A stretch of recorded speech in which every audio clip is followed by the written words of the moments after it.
Welcome to the GCN Tech Clinic, where we aim to answer your bike and tech and maintenance related questions. As ever, you can submit your questions down below using the hashtag AskGCNTech, and we'll do our best to answer as many of them as possible in the allotted time.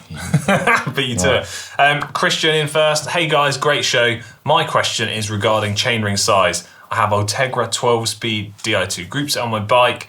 I'd like to go for a bigger chainset. I live in a predominantly flat area and love the look of bigger chainrings, and also YOLO.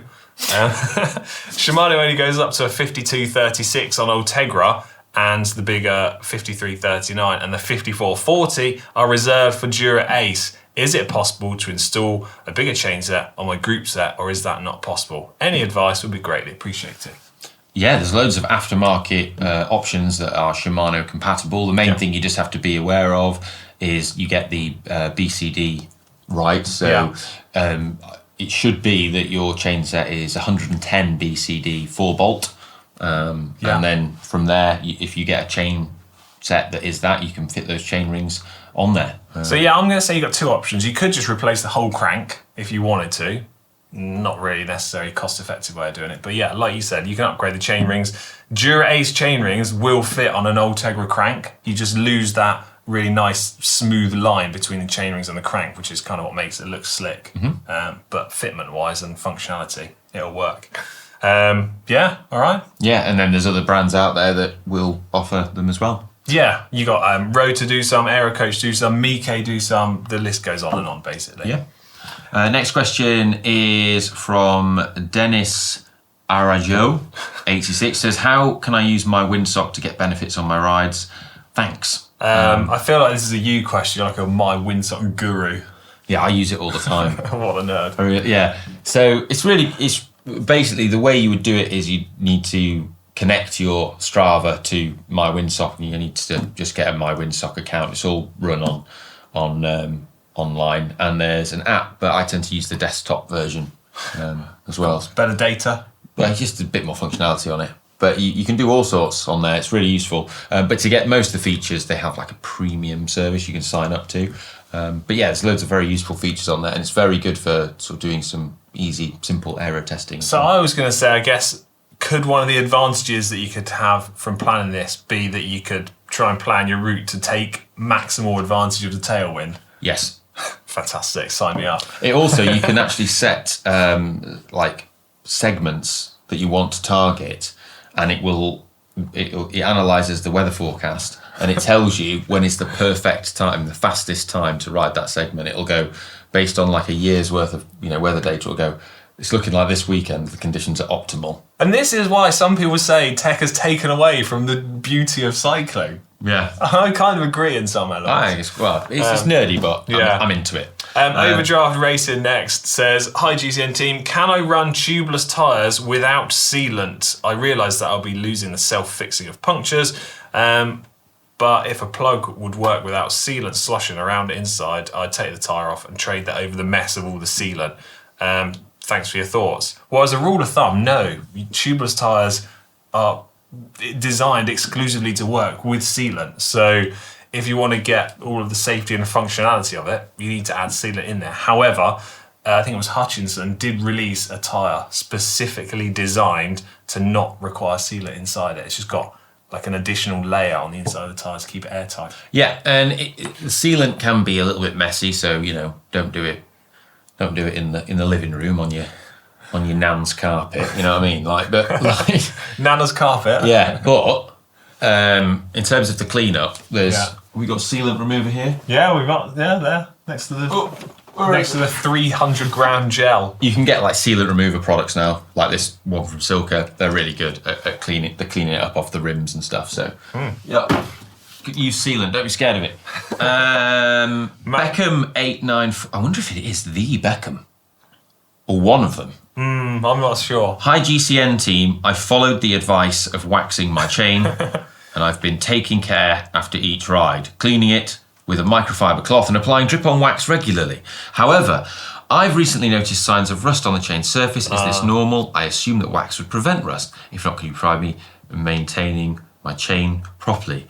Well, Victoria, I think the problem, like if this can be an issue if you're riding in damp conditions like the UK, and it's a perfect environment for rust, especially with all the salt on the roads. And this is one of the downsides to waxing, and one of the situations where I would say, like, if you live in a damp, wet climate, and such as the UK in winter or most of Northern Europe, there's an argument that you'd be better off in those situations on a bike that you're using regularly to use a good drip-on oil-based wet lube. I still am using the drip-on wax lube in the horrid conditions, but this is a problem. And if that chain has got any moisture on it, it can go rusty unless it's encased in wax. It's not, usually what you find is it's not destroyed the chain, it's just a little bit of surface rust, which if you just use, if you clean the chain and wipe off with a rag, it'll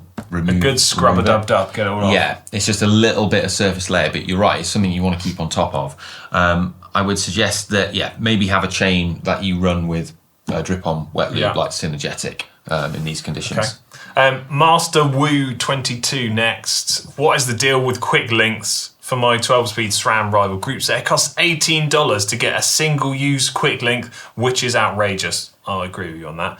Can quick links be reused multiple times despite manufacturers stating otherwise? What's the risk of doing so? Thanks for your help. Love the show. Well, basically, most quick links are listed as single-use. I think it's because manufacturers are really erring on the side of caution. And in my experience, you can reuse the quick links multiple times over, but you just really need to be sensible and mindful on it, I think. Yeah. You don't want to have snap chain, you don't have your chain coming off. Basically, the principal method that I use is providing when you put the quick link in place, it kind of snaps in place with a positive engagement, it should be good to go. Yeah, and I would totally agree. I've used quick links where I've opened them and closed them, 3 or 4 times, no issue. $18 to take your chain off is outrageous.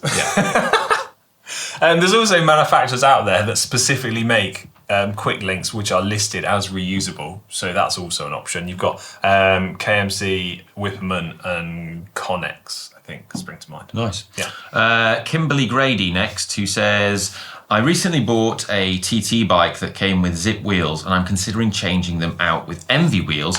What do you think the advantages of doing this, or should I just run the zip wheels and upgrade the tyres?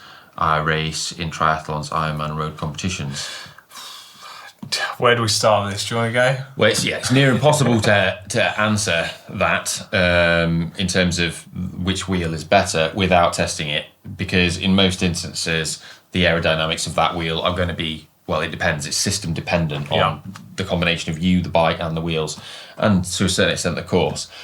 What you're right to think about your tyres, because that is something which will, if you're going from a standard sort of tyre to a high performance TT tyre, that is something where you will definitely make significant savings in watts. Usually, the sort of watt saving difference between, say, top end wheel sets, so like Envy or Zip or whatever, is marginal. Those brands are fighting against each other for single digit watts here and there, sometimes less than a watt. And what you tend to see is that the difference you can get from going to really big tyres is actually really high performance, low rolling tyres is a bigger saving than what you will get from one wheel to the next. Yeah, I think that's fair. I'm in agreement. Okay, right, on to our last question. It's from Jack42 Frost. I just bought a second-hand bike with the maker's actual signature on the frame, done with a permanent marker. How do I not clean this off? Get this right. Francesco Moser, if it makes any difference. I think it does make a difference. Yeah. If you've got a bike that is hand signed in permanent marker by Francesco Moser, please don't go out riding it all the time and do not clean the name off. No, give Steve Grimwood a call and he'll probably buy it off you. For a lot of money. Yeah. We should probably think of a sensible answer as well, other than just don't ride the bike. I guess you've got the option of really committing long term to this. You could probably get some clear coat lacquer put over the top of it. If it's like an iconic, legit bike signed by Francesco Moser, I think it's worthy of that. The thing is, though, I'd be worried that the solvent in the lacquer would make it run. would make Actually, the that's Ryan good. run. Don't rush out and do that. So don't just go and do Don't ruin it. I think you just got to have to put it on the wall and nurture and care for it. So yeah. But yeah. Yeah, right. That's it for this week's. I love that though. It's like some guy called like Francesco Moser. If that makes any difference. Never heard of him. Never heard of him. Yeah. Probably just wipe it off. Right, that's it for this week's Tech Clinic. As always, apologies if we didn't answer your question, but be persistent. Put them in the comments section down below, and we'll get to them in the coming weeks. Right, we're out of here. See you later. Bye. Bye.